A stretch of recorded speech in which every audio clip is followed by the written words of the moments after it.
Everybody, so happy to see everyone after 1 month holiday.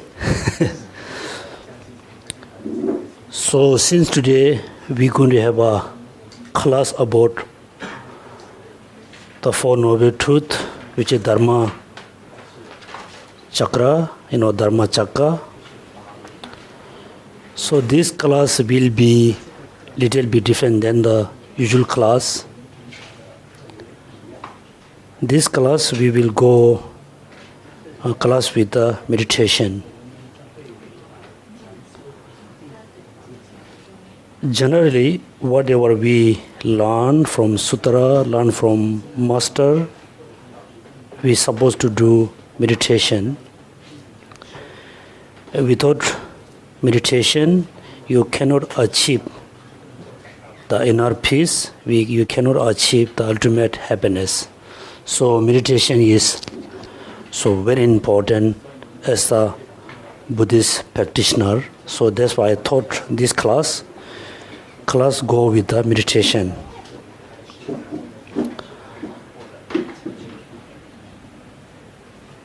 So generally there are so many different teachings taught by Buddha Shakyamuni, taught by all the Indian Buddhist masters, all the Tibetan master, Chinese master, in Thailand, Burma, said so many teachings taught by all the practitioners. So we cannot, study all the texts. We don't have enough time to study all the teachings. So most important, we must study, we must learn the Four Noble Truths. Because the Four Noble Truths is the foundation of the Buddha teaching. And also, many of you already learn about Four Noble Truths. Also, or many of you attend many classes from or teaching from His Holiness Dalai Lama or other master. When you heard about the Four Noble Truths, you may think, it's so simple, I no need to learn. You should not think this way. The Four Noble Truths is very deep and very important, very necessary our day-to-day life. So before we really, start the Four Noble Truths, first we think why we need to study about Dharma, why we need to practice Dharma, why we need to believe in Dharma. When you have the right answers, all these questions, then you will follow, perfectly follow the teaching. If you don't have all the answer for those questions, then your practice of Dharma, your study of Dharma is become your habit. So first, why I need to learn Dharma, why I need to practice Dharma, why I need to believe in Dharma, what they make me different. So you always ask this question every day and try to get the right answer based on your own experience. You should not say, I want to practice Dharma because my master says so. I believe in Dharma because my parents say so. I study Dharma because my friends is going to this center, that center. Those are not, the right answer for those questions.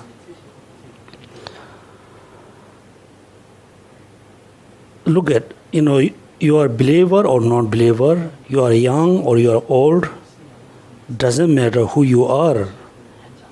Generally, you feel when, some emotion arises within you, it always brings you, unpleasant feeling, unhappiness. Some thoughts, some arise within your mind. It brings peaceful, it brings pleasant, is bring happiness within you. So all the Buddha teaching, explained, introduce how to reduce the thoughts, the emotions, the mind, which is, produce sufferings.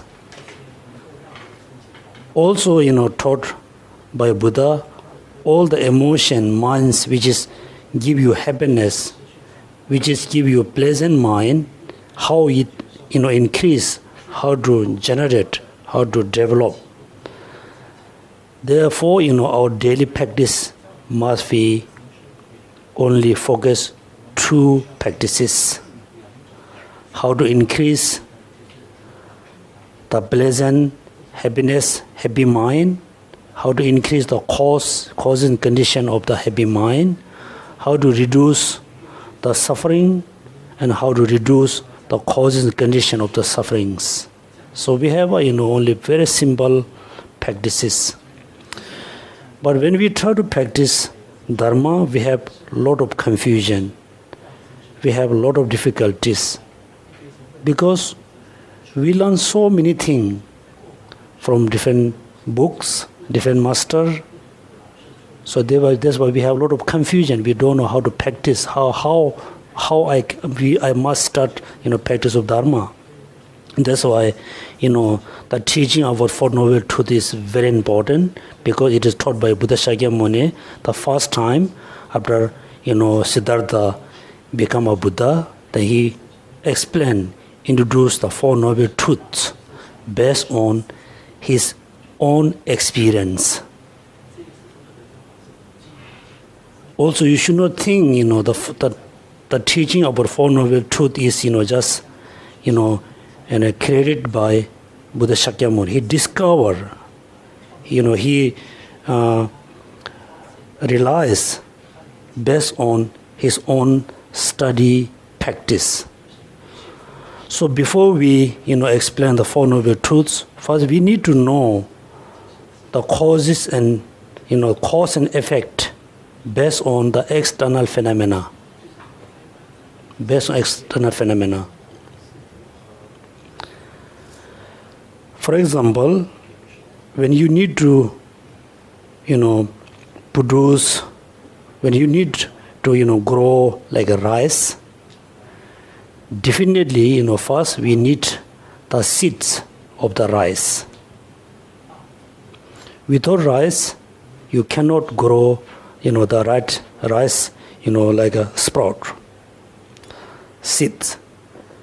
Even though you have the rice, if you don't have a, land, you don't have a field, you cannot grow the rice.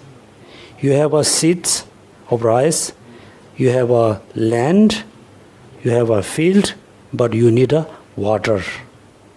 You have a seeds, you have a land, you have a water, still you need a soil. You have a seeds, you have a land, you have a water, you have a soil, you have a heat, still you need to put effort continuously. That's why then finally you can able to grow rice. Then finally you have a lot of rice, which is you can enjoy the the fruits of the seeds of the rice. When you study the based on the external phenomena, then you really going to know the system of how things arising, how things disappear, why things are disappear. Same thing, when you study our Four Noble Truths, you need to learn based on your experience. So in order to generate, in order to achieve happiness, first you need a kind of like a seed to produce, to generate the happiness.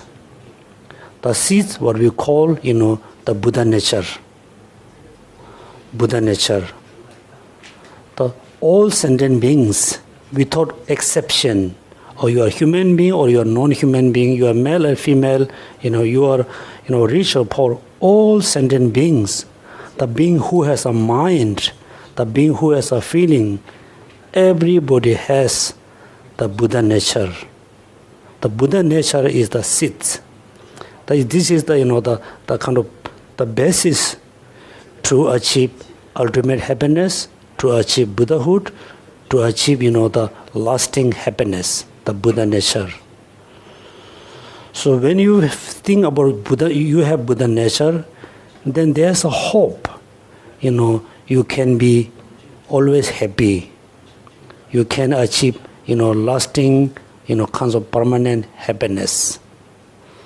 So the Buddha nature is look like sit. Even though you have a Buddha nature, but you need a land, you need a place. The place is look like having right information, a right introduction is look like field. When you have a right understanding, a right introduction about Buddha teaching, right introduction about how to practice Dharma, then slowly you can develop, you can generate the happiness, you can generate the peaceful mind.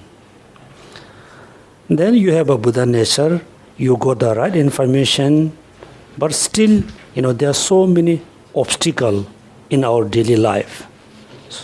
So at the beginning, you have a good motivation to practice Dharma. Within a few minutes, the motivation has changed. You don't want to practice Dharma. Even though you try to practice Dharma, you cannot practice Dharma. There's a lot of obstacle. Therefore, everybody, every day you must realize, I have a Buddha nature. I can be Buddha as Buddha Shakyamuni. If I put, right effort, if I practice continuously, practice the Dharma, then one day, everybody, become a Buddha. Everybody become very pure person. Then, when we study about our mind,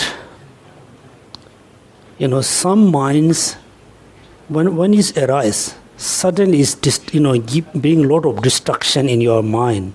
Also, it gives a lot of destruction to others. Those minds, those emotions, we call, origin of suffering. Then there's another minds, which is we can say positive minds. You can say positive emotion. When the mind arises within you, it brings you a lot of happiness. It brings you a lot of pleasant kind of feeling. This we can name path to cessation. It's very simple things. And also the teaching of a Four Noble Truths is very important, because if you follow the Mahayana teaching, the Four Noble Truths is very important. If you follow the Hinayana teaching, the Four Noble Truths is very important. So that's why I thought we should have a class of our Four Noble Truths. Also every day we must we must have a time for meditation. That means you learn and you try to have an experience. If you don't have any experience, then you only gain knowledge. You're going to have a lot of knowledge. You're going to have a lot of information about teaching, but it cannot give you any benefit for your life. So please, everybody, study Dharma. At the same time, everybody do meditation, what you learn.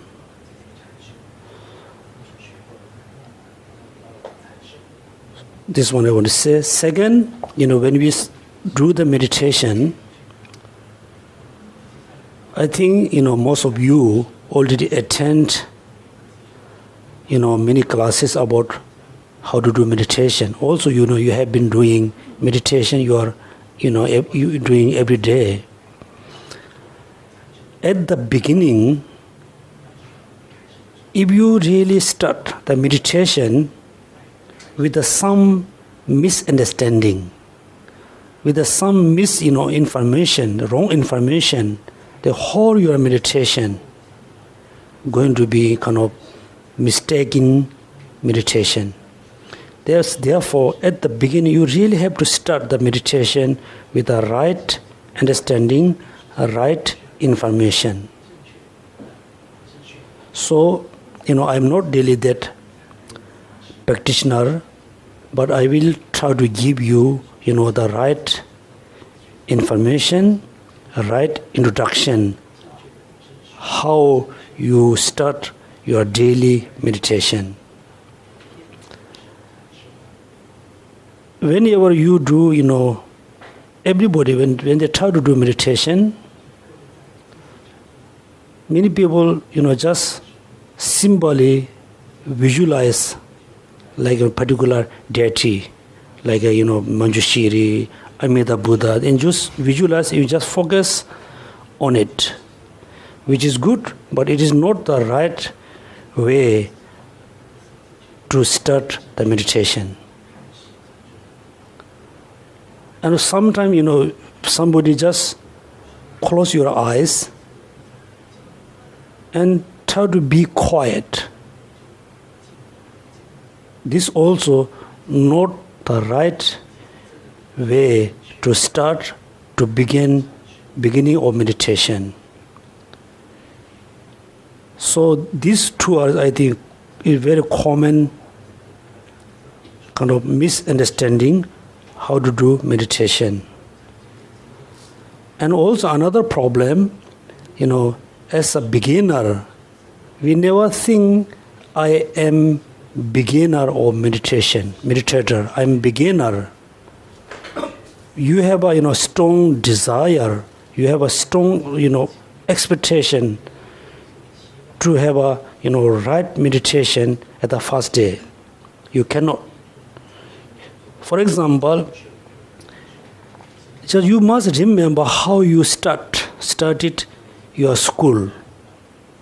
The first day when you went to school, when the teacher taught you A, we cannot repeat after the teacher.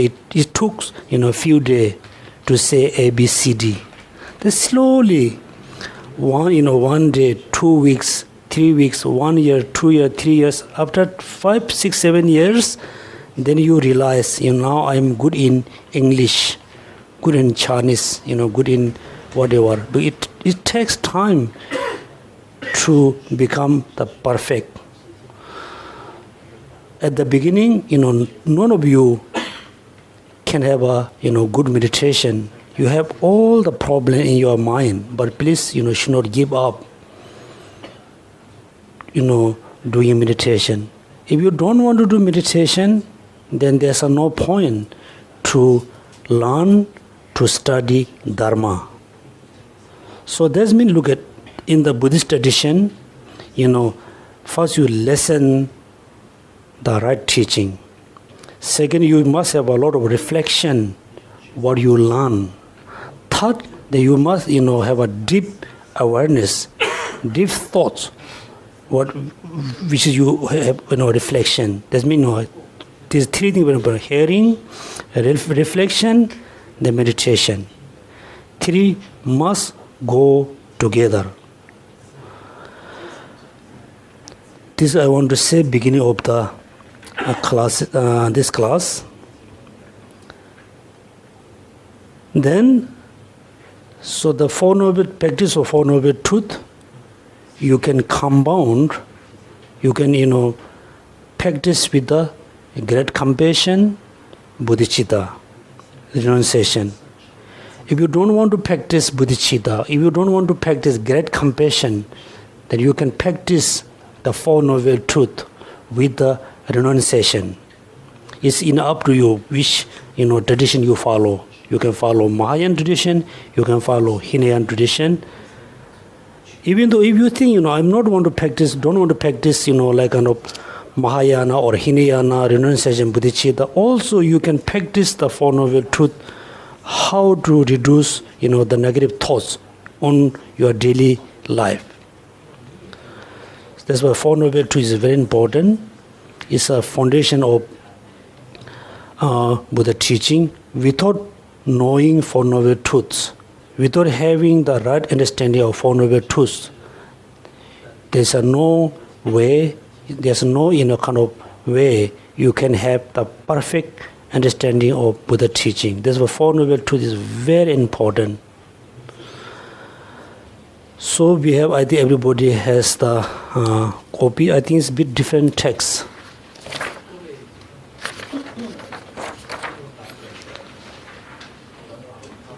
Okay, so today we follow this. It's okay. So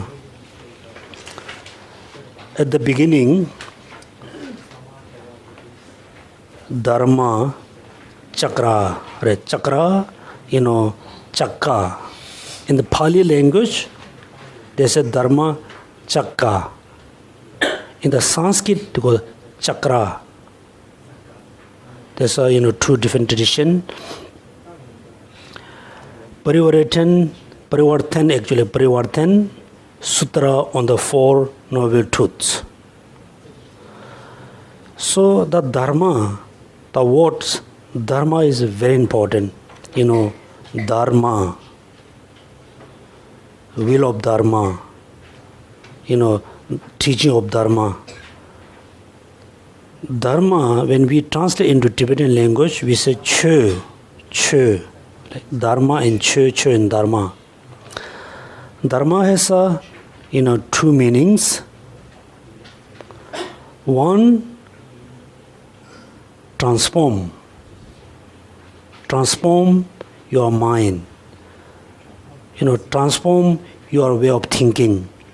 Until now, we have a very ordinary way of thinking. When you study, when you practice Dharma, you have to change your way of thinking from ordinary to bit superior one, Dharma. Right? That means the meaning, the point of practice of Dharma is mainly transform your mind, change your mind. Right? If we have a lot of positive minds, we never be happy. So we have to change the negative minds, we never be happy. We have to change the negative minds. We have to transform the negative minds. We should have a lot of positive minds. We have a lot of positive mental attitude. Then you can be happy person. One meaning, transform. The second meaning is very important. Dharma mean, very unique nature. Dharma, the meaning of Dharma is very unique nature. That's why in Buddhist philosophy, all phenomena, everything is Dharma. The second meaning, based on second meaning, everything is Dharma. This means every phenomena has their own unique characteristics, unique qualities. When we think about the unique qualities, that means the positive mind has a very unique, potential, unique quality. The negative mind has a very unique qualities. That means all phenomena has their unique qualities. The fine way, it explain, the emptiness of all phenomena, Dharma. Sutra, that means when you say Sutra, indirectly it try to explain the Tantra. Sutra and Tantra. That means Buddha teaching, you can divide into two different types of teaching, Sutra and Tantra. Sutrayana, Tantrayana. The Sutra meaning we Tibetan call Do. Mean when you go to in the a high mountain, when you reach to the foot of the mountain, you can see the mountain. You cannot see everything. When you reach to the top of the mountain, you can see everything around the mountain. Because when you study Sutrayana, only Sutrayana, okay, Sutrayana, Sutra. When you study only Sutra and Sutrayana is different. Sutra, Yan is path, Sutra path, Tantra path. If you only study Sutra, you're not going to understand, everything. If you study only Sutra, you're not going to achieve Buddhahood. You can achieve only liberation, not the Buddhahood.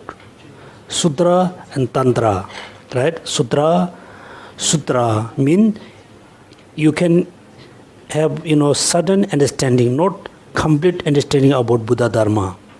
You can achieve certain level of achievement. You cannot achieve, complete achievement. This was Sutra and Tantra.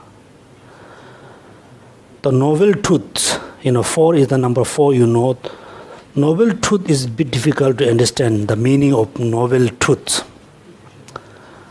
Look at noble. So, the practitioner who are on the path to liberation, who are on the path to Buddhahood, there are, two kind of groups. One only, achieve the first 2 paths, right? 5 paths. What are they? Path 1, path of accumulation, path of preparation, path of seeing, path of meditation, path of no more learning. 5 paths, right? 5 paths. The practitioner who only achieve first, second path, we never name them noble. The practitioner, the meditator who achieve, third, fourth, fifth path, then we name noble, Phagpa. Extraordinary, right? What do you call English? Yeah, extraordinary, noble. Why you call noble? Phagpa means, the beyond the ordinary being. For example, it's mainly talking about, how they realize the emptiness. How to realize emptiness. Let's say emptiness is, the object. For example, emptiness is an object, is remaining far away. So you're looking at the object from the far away. You can see, the object, but you cannot see very clearly, very precisely. When you move, few steps, you can see more clearly. When you move more closer, then you can see more clearly. When you really move all the way to the object, then you can see the object very precisely, right? That means at the beginning, when you do meditation on emptiness, you have a, sudden understanding of emptiness, but you don't have a complete understanding. There's one level. Second, after you do a lot of meditation on emptiness, then you can have a kind of good understanding. Again, continuously meditate on emptiness. Finally, you can see emptiness. That time, then you become the noble being. Noble. Okay, there's 4 noble truths. Right? The 4 is the number 4. Noble is the being, the practitioner who reach to the seeing path, meditation path, no more learning path.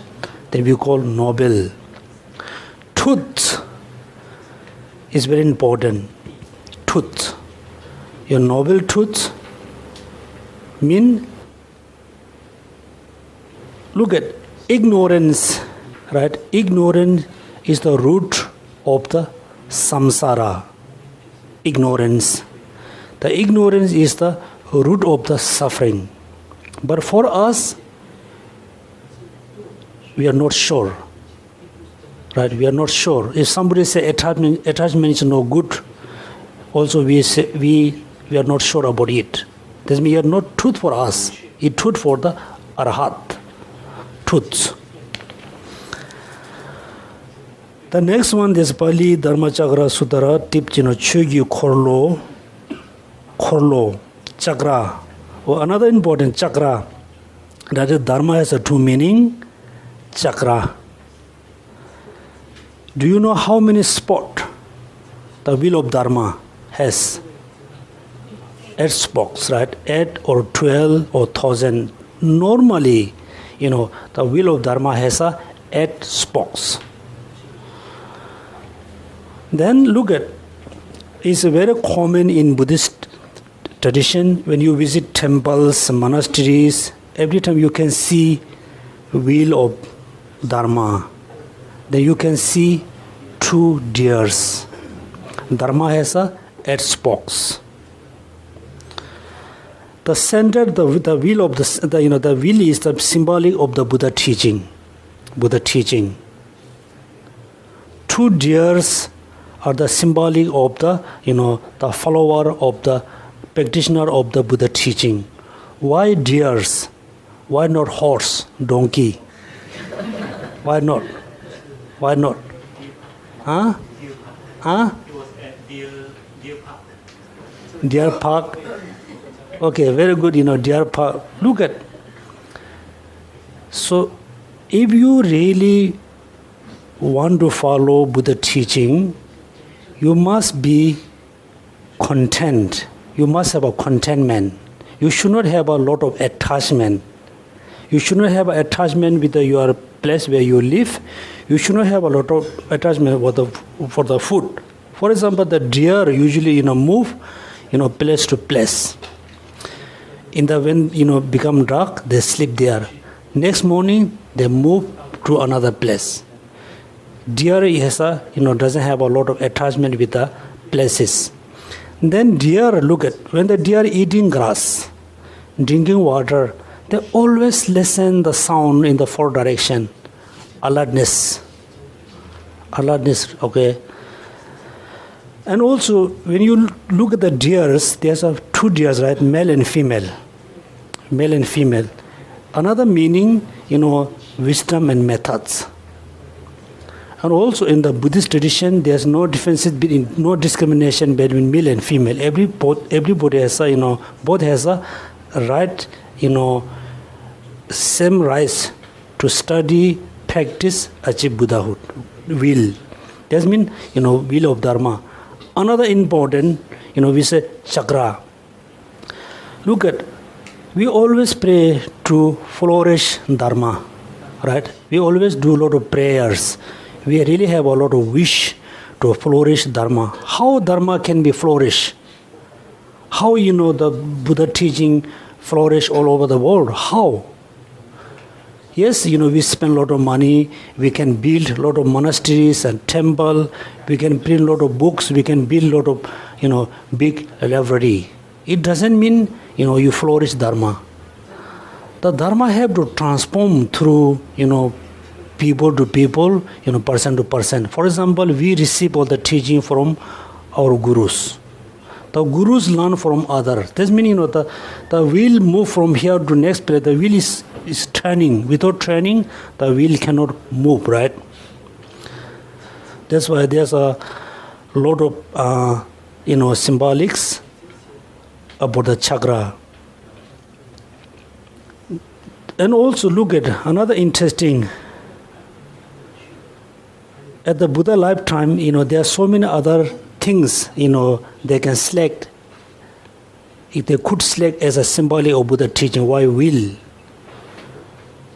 All the, important things, like, we have a cars, we have an aeroplane, we have a bus, we have so many things. Everything moved by what? Will. Big or like a watch, moving by will at the ancient time. That's why, Buddha, select the chakra as a symbolic of the Buddha teaching. It has a 8 spoke. It's talking about here, right? 8 fold paths. Chakra. The next sentence, thus have a heart. Okay, this is still not, the real sutra. Is kind of beginning of the sutra. Thus have a heart. Thus, what does mean? Thus mean the subject matter, the Four Noble Truths. Thus. Okay, thus mean is referred to the subject, which is the Four Noble Truths. What are the Four Noble Truths? What are they? First truth, truth of suffering. Second, cause or origin of suffering. Third, cessation of suffering. The fourth, path to cessation. It's very important. What I have said, first I have said, the truth of suffering. That's me talking about the suffering. Second, the origin of suffering. Right? The third one, cessation. What cessation? Cessation of the suffering and origin of suffering. Okay, cessation of suffering and origin of suffering. The third one, path to lead to the cessation. Right? Yeah, that's my Four Noble Truths. Is the subject matter. Thus. This would, thus I heard. Thus, just simply directly they said, thus I heard. I mean, who? Ananda, right? Ananda, heard. Heard from whom? Buddha. One meaning, directly said, this object in the teaching I heard from Buddha. One meaning. Second, I think that this translates a little differently. This is a bit better. Here I said, thus have I heard at one time. Thus have I heard at one time. Okay? This thus I heard mean I heard from Buddha. How many times? One time. This means, it's so rare to hear the teaching from Buddha. One time is so rare. Second, I had one time. That means even though I heard only one time, but I realized, I memorized all the teaching from Buddha.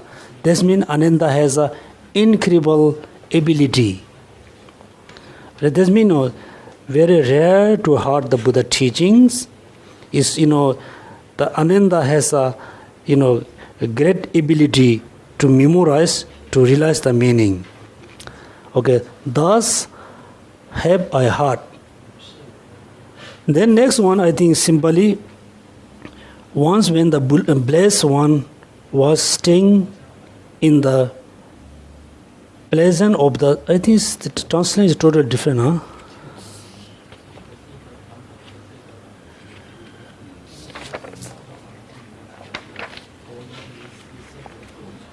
Bit different.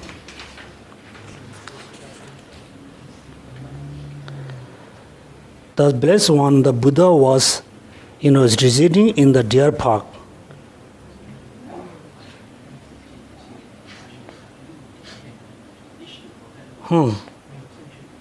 Pleasant of the Lesipatana at the deer. Yeah. So this It's a Pali translation, direct translation from the Pali text. Oh. Yeah. It's a text from the Pali Tipitaka. Okay. This is a bit, yeah. The first sentence you talk about, where Buddha taught the Four Noble Truths, that means deer park. Right? Deer park, also deer sanctuary, right, near Banaras. He spoke to the group of the 5 bhikshus. The 5 bhikshu was the first disciple of Buddha Shakyamuni. Then he taught the Four Noble Truths.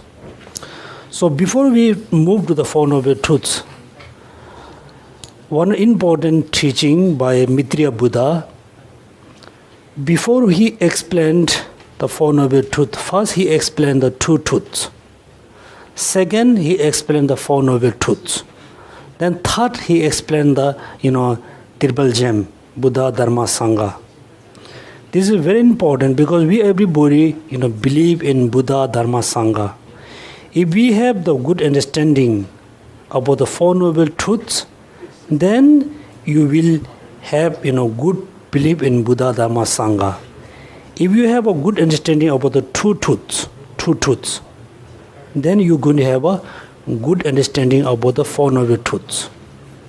That means first you need to know a little bit about the true truths, then Four Noble Truths, then Triple Gem like Buddha, Dharma, Sangha. So what are the true truths? Conventional truth, then ultimate truth. Conventional and ultimate.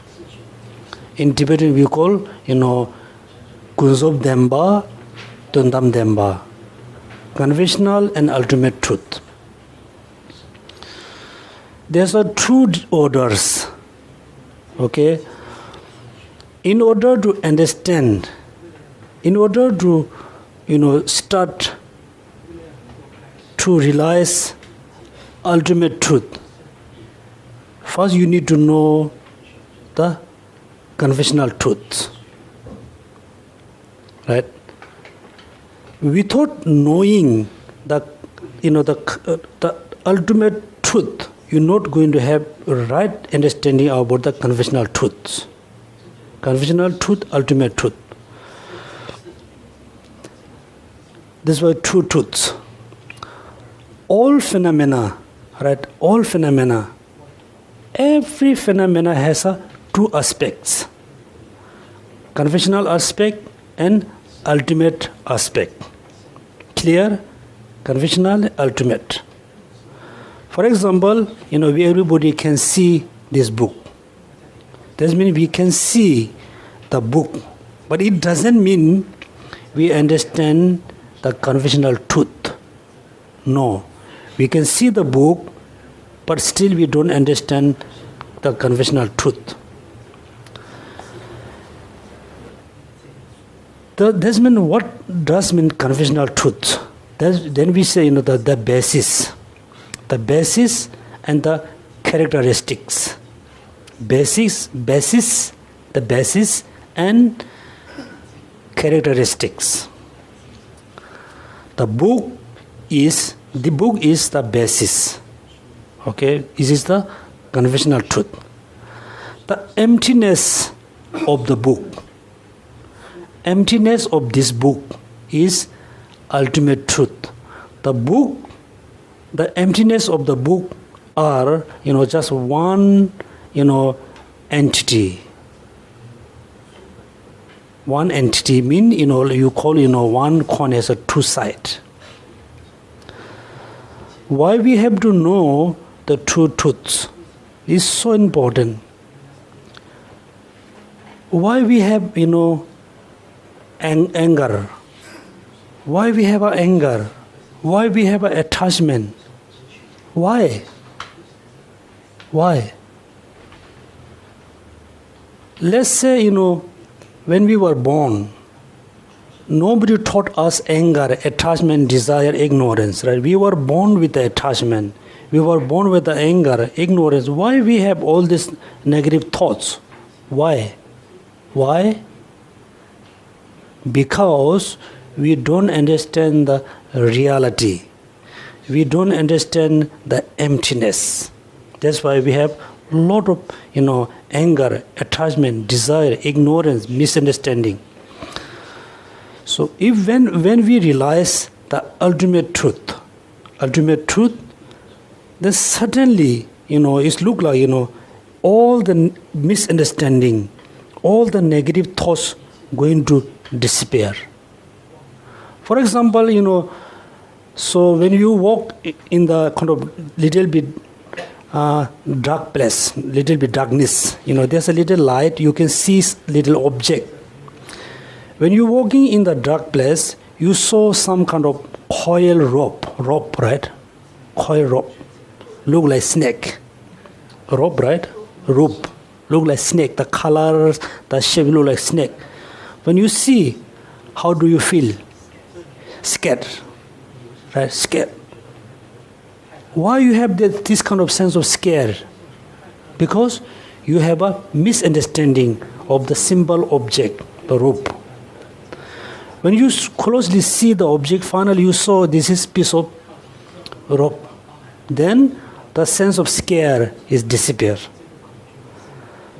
When we look at any phenomena around you, we can see the object exists independently, without rely on something, just independently. Then we have a lot of anger, attachment, desire.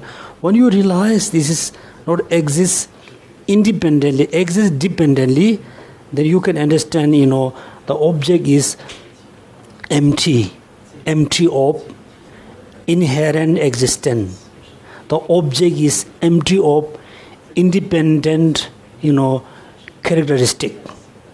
Then all the attachment, anger, desire are going to disappear. That's why first we have to know the emptiness, which is the ultimate truth.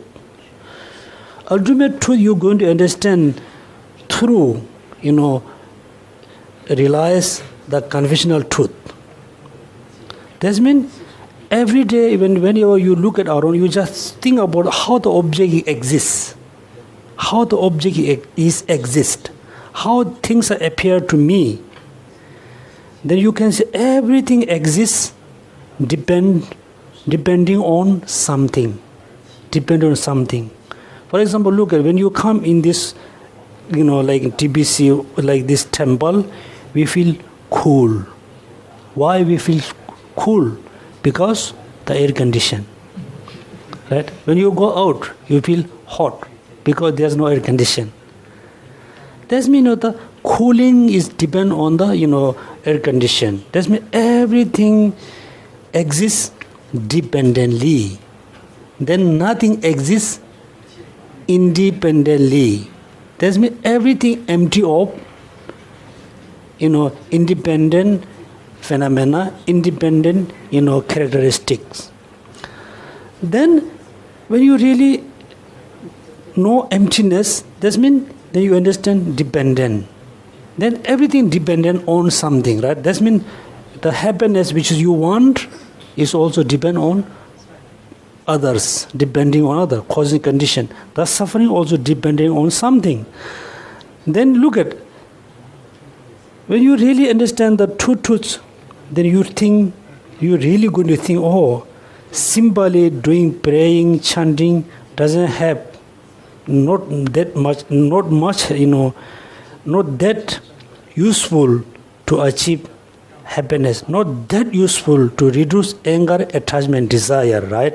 Of course we have to do chanting, prayer, recitation, prostration, but not that useful to reduce all the negative thoughts, not that important to realize emptiness, right? That's why true truth. Based on the conventional truth, then you're going to understand the truth of suffering, the origin of suffering, and cessation, and the path which lead to the cessation. The true truth, Four Noble Truth. When you understand Four Noble Truth, then you're going to understand Buddha, Dharma, Sangha. So, today we just stop here to have a kind of bit introduction about the Four Noble Truths. So tomorrow, next class, we go more detailedly. So I will still, check the translation available in Tibetan or not. Otherwise, then we have to use this text. Okay. Now we talk about a little bit about meditation. Meditation, mindfulness, whatever you name. As a Mahayan tradition, when we talk about meditation, we always talk about the two types of meditation. Analytical meditation and what? Second one?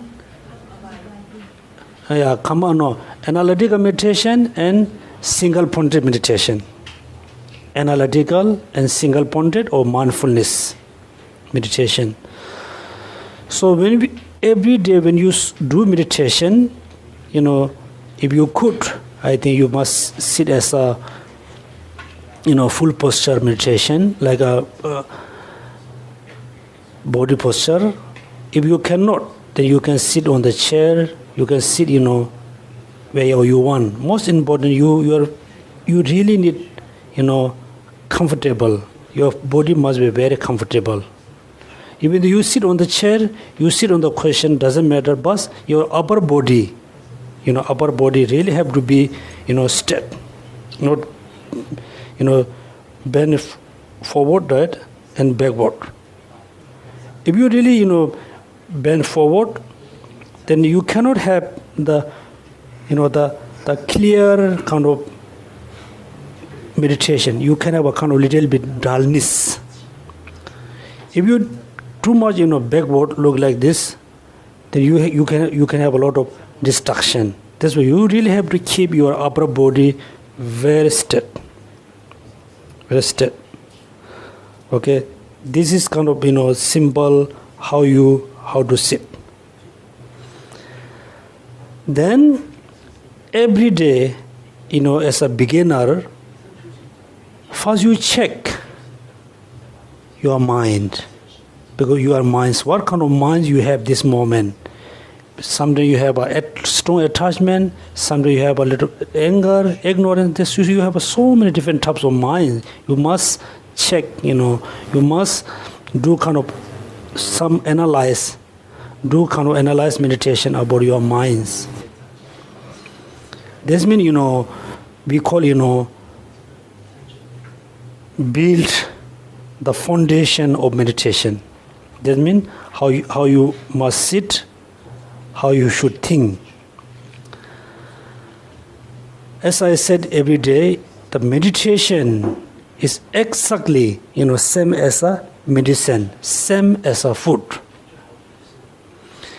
If somebody asks you, what kind of food is the best food? What is your answer? Which food is the best? Right? You cannot say this food is the best. If you are Indian food is best for you. Right? If you are Singaporean food is best for you. You cannot say this food is always best for everybody.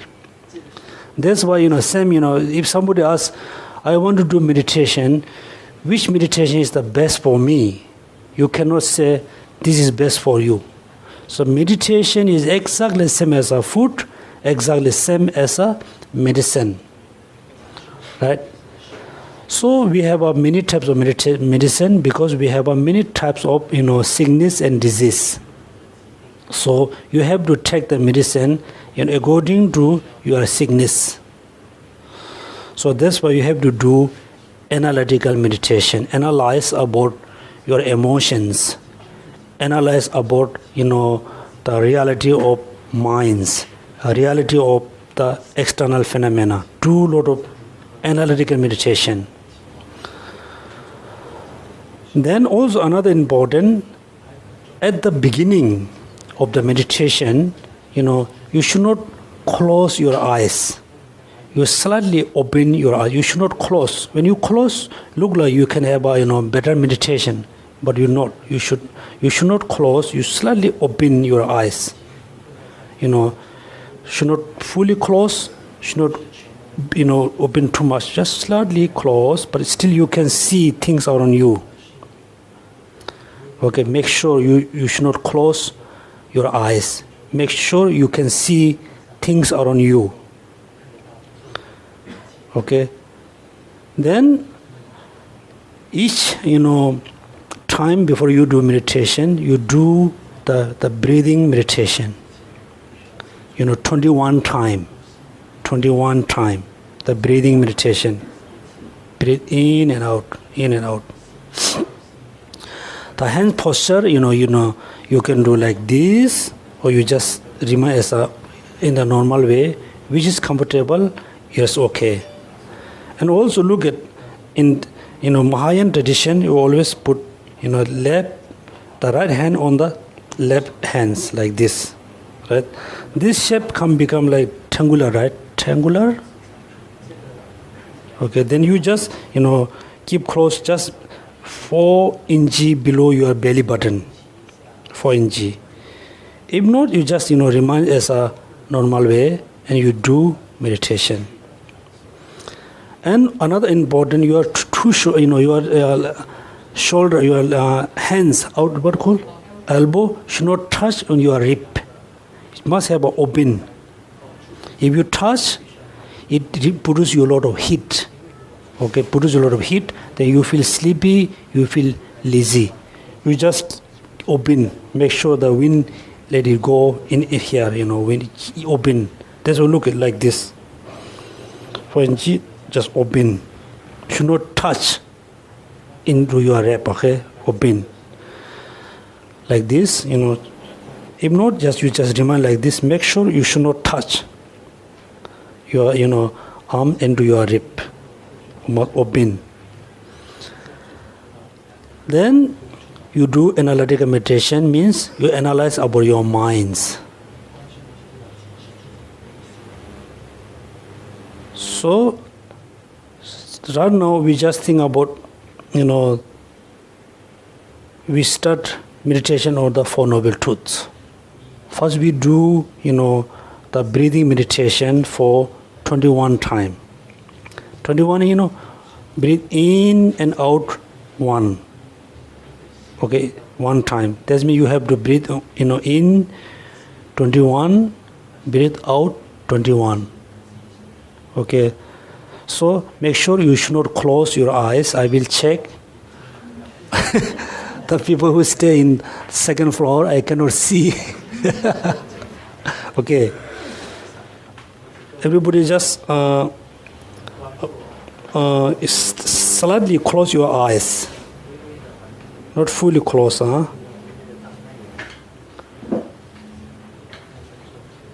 right?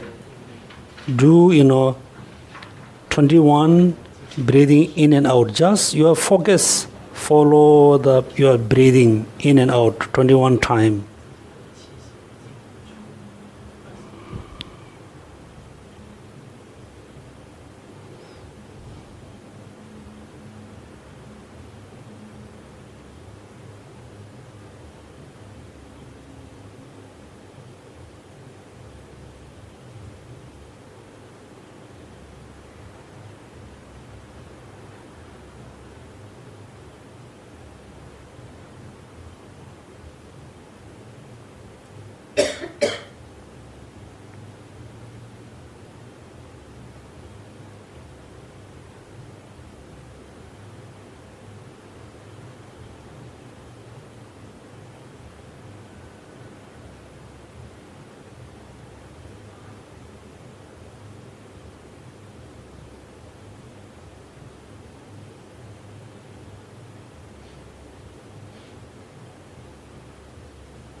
Okay, so you count, like a 21 time, breathe in and out. That time your focus, your mind only follow after you are breathing. And sometimes your mind is going somewhere and it bring back again, try to, focus on your breathing. And generally, everybody has a lot of difficulties to focus on the chosen object. There's one simple technique.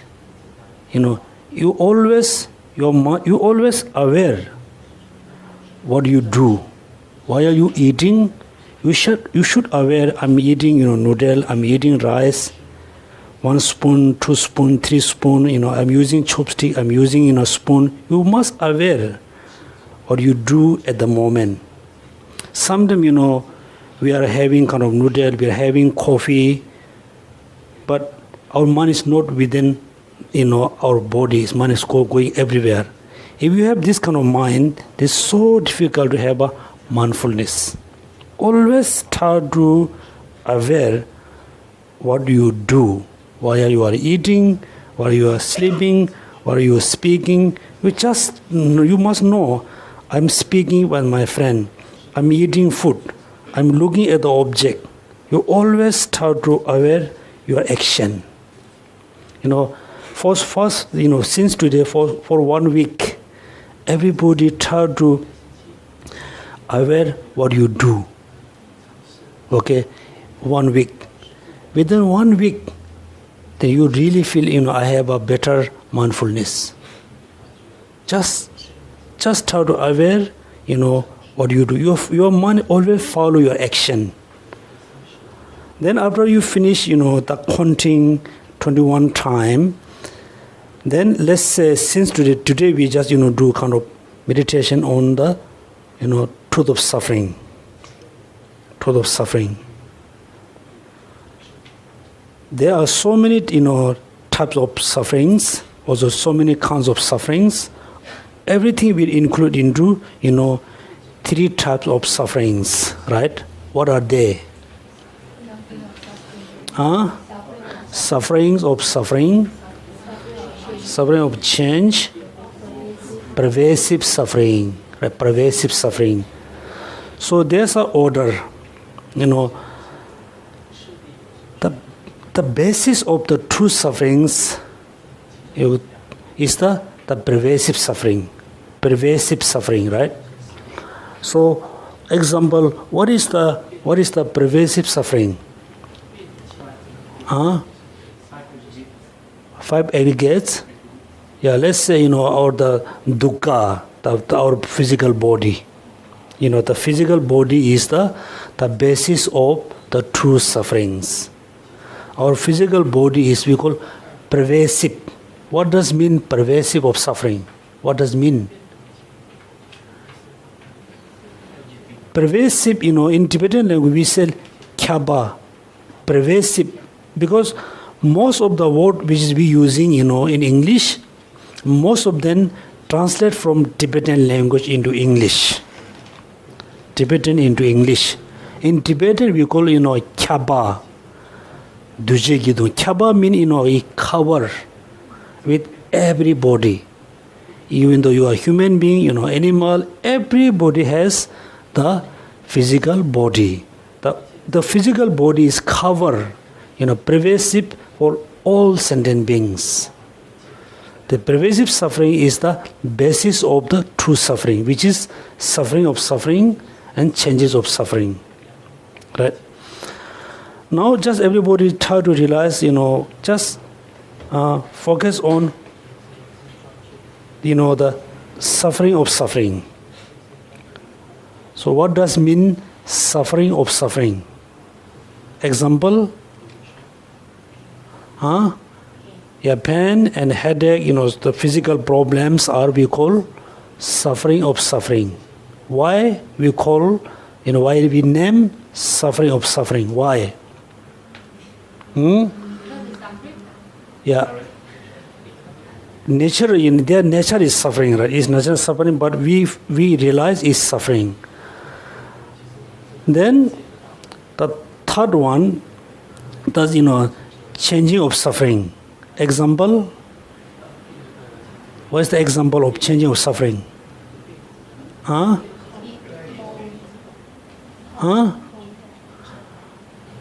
Okay. Yes, you can say hot and cold, cold and hot.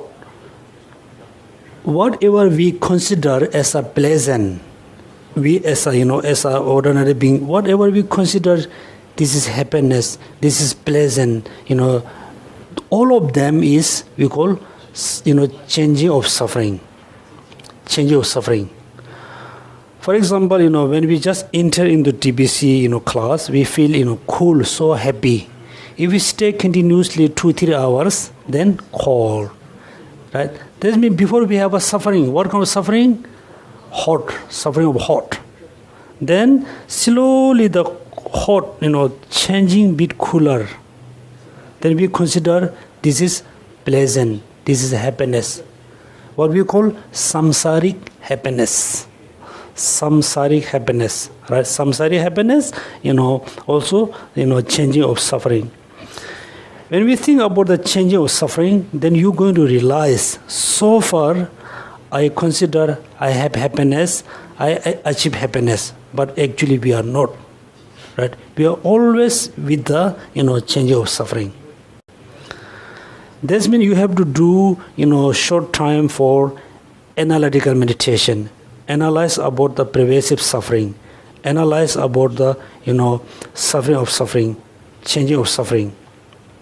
Okay, first, everybody, meditate on, the changing of suffering. Changing of suffering.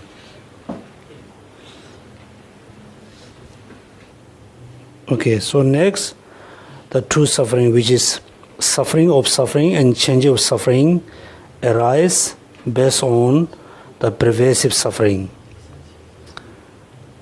Also, the pervasive suffering which we have is the physical body, the dukkha.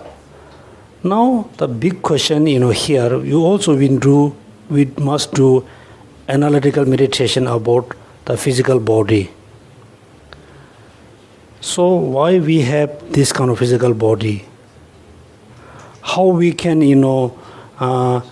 eliminate, how we can abandon, the physical body.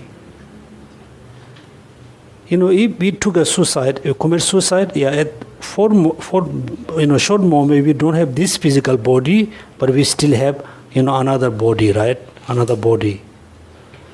So, when you do analytical meditation about how and why we have the physical body, why we have, how we have, then, what Buddha said, second is the origin of suffering, right? Origin of suffering. The origin of suffering is a very vast. We have a physical suffering, also we have the mental suffering, right? Physical suffering, mental suffering. The physical suffering, we can reduce, we can achieve, we can have physical suffering based on the external conditions, right? External condition. When you feel hot, you can turn on the air condition, you feel cold. When you feel cold, you turn on the heater, you feel hot.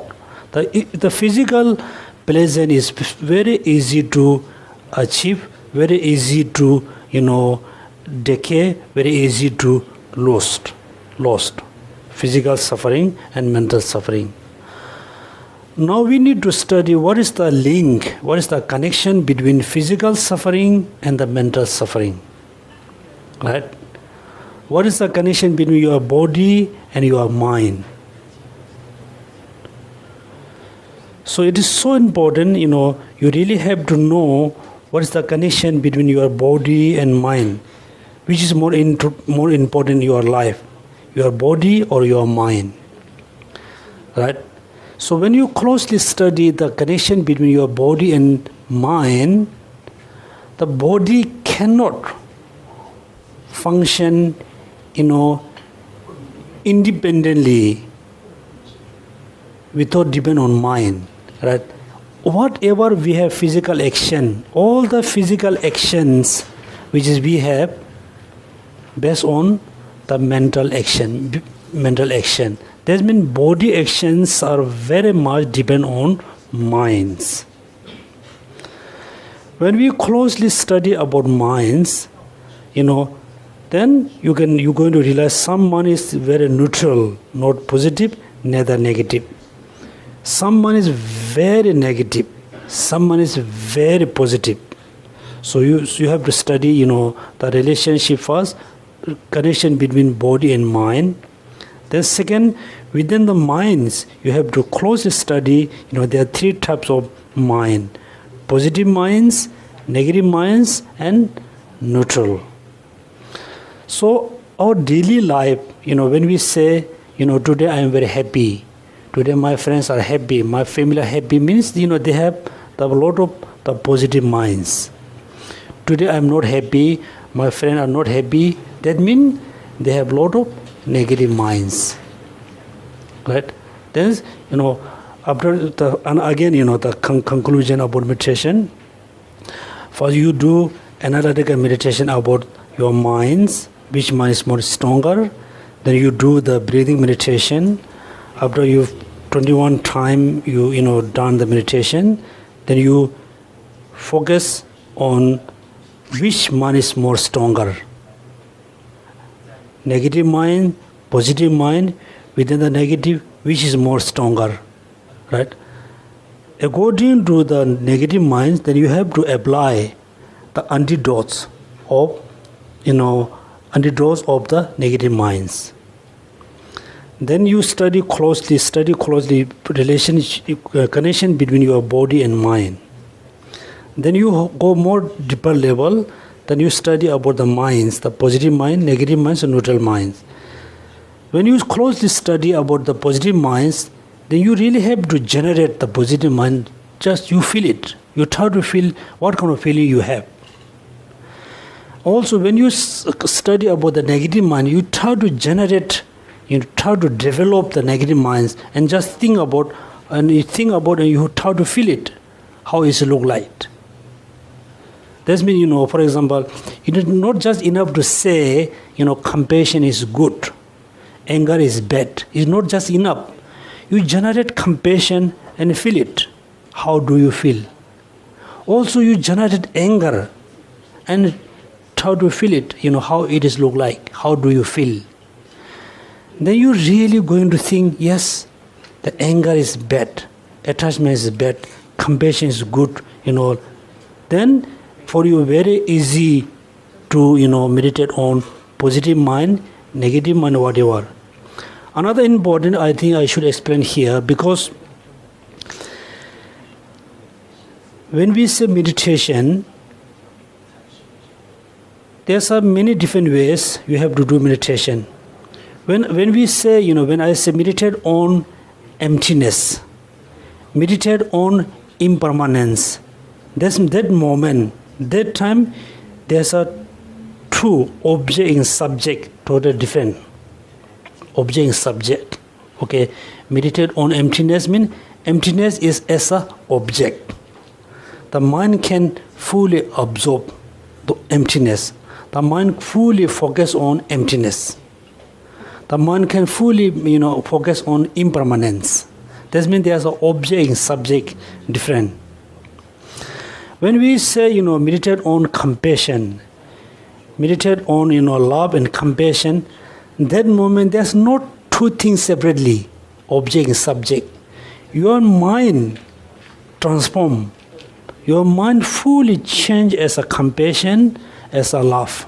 That moment there's no separate object and subject. Another meditation, when I say, you meditate on, qualities of the Buddha minds, quality of the Buddha body, speech, that moment, you really cannot fully understand, the quality of Buddha mind. You just mainly you meditate on based on, kind of prayers, kind of wishing. You cannot really object. You don't have object, subject. There's many different ways. So you have to,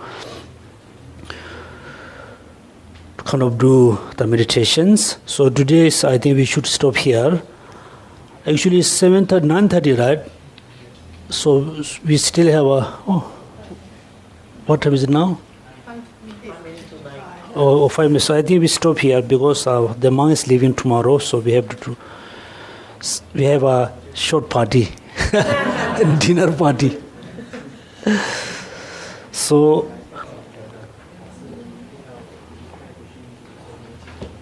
today is the first class. Then, I think we spend maybe 3 classes with the Four Noble Truths, 3 or 4.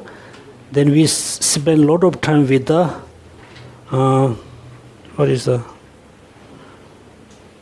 the Rice Seedling Sutra. Okay. So when we study about the Rice Seedling Sutra, then we're going to study about the 12 links interdependence. The Four Noble Truths, then 12 links interdependence. Okay, so everybody, dedicate your merit to benefit all sentient beings.